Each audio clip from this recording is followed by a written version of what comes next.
making today some Crispbreads. Sometimes I just love to have a few kind of really super healthy Crispbreads in the house, and I kind of put them in dips or have them just on the side as a kind of like a crispy element to a dish, and they're just really handy. But these Crispbreads are really healthy. So let me really quickly show you how you make up the mixture. Dead easy, trust me. So here I've got 6 tablespoons of sesame seeds, 6 tablespoons of ground flaxseed, which is sometimes called linseed, and 4 tablespoons of hemp seed. Now you can have whatever seeds you've got in the house, it's not a problem, but you do need some seeds that go sticky in the presence of liquid. So you need flaxseed or chia seed. So I've got 6 tablespoons of those, and I'm just going to add 50 grams of buckwheat flour. You could use any flour you like. You could use ground oat flour, you could use whole wheat flour, whatever you like. I've got buckwheat flour. And I'm going to add a big pinch, a really big pinch of salt to this, actually a couple, because I want this to be a little bit salty, not faintly, but still salty. And from the liquid perspective, I'm just making up, this is 50 mils of water, and I'm adding a heaped teaspoon here of miso paste. You could add miso powder, it's fine. Now why am I adding miso? Because it has a lovely umami flavour, and it just really elevates the flavour of the Crispbreads to just absolutely delicious status. The thing is, if you don't have any miso in the house, no problem, just use salt and water and they still will be gorgeous. Or if you're a huge Vegemite or Marmite fan, use a little bit of that, but not nearly as much miso paste as I'm using. Maybe you might use a quarter of a teaspoon of Marmite or Vegemite. So here we go. So that's that liquid, and I'm just going to add it in here to the mixture, lumps and all. That won't matter because we're mixing it up. I'm actually adding a tablespoon of olive oil. This is extra virgin olive oil, so I know it's quite safe to cook with it. And I'm adding a tablespoon. Don't substitute with other oils. If you haven't got extra virgin olive oil in the house, I'm adding it because it's super, super healthy.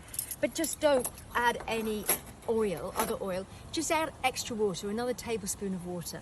Now, just got to really quickly mix this together. You want this to be a very sticky mixture. That's the key here. And it gets stickier the more you kind of mix. It doesn't need kneading. It's not a dough. There's no rising to be done. It's a Crispbread. And so what I'm just doing is trying to mix it up so it goes really sticky. That's it. And if it needs a bit more water, no problem. But wait until you've mixed it really well to check that out. And now the fun part with my hands. Here we go. So mixing it up. Here we are. Just making sure you get kind of all the dry bits mixed up with the wet bits. And the idea here is that flaxseed, that ground flaxseed, and it could be chia seed, but the ground flaxseed is coming into contact with the liquid, both the oil and the water that you made up the miso liquid with. And it goes sticky, and that's great. You want that. It goes really sticky in the presence of liquid. And so ordinarily what I would do is I would actually rest this mixture for actually anything up to half an hour. It's quite good.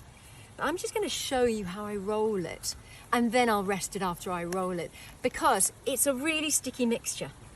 And the key is, you wouldn't, if you've got a rolling pin, you need so much extra flour on your surface and on your rolling pin. It would just end up being a bit of a floury dough, and I don't want that. So what I'm going to use is, I'm actually going to use baking paper to roll it with. So this is what I'm going to do. Here we go. Have a look. So I've got 2 pieces of baking paper and very sticky hands. Now I've realized I don't have a rolling pin in this house. This is a friend's house. So I just sort of found a bottle, and I'm using a bottle to roll with because I don't have a rolling pin. And what I'm doing is I'm trying to roll it out really, really thin. Now, this is up to you how thin you want it.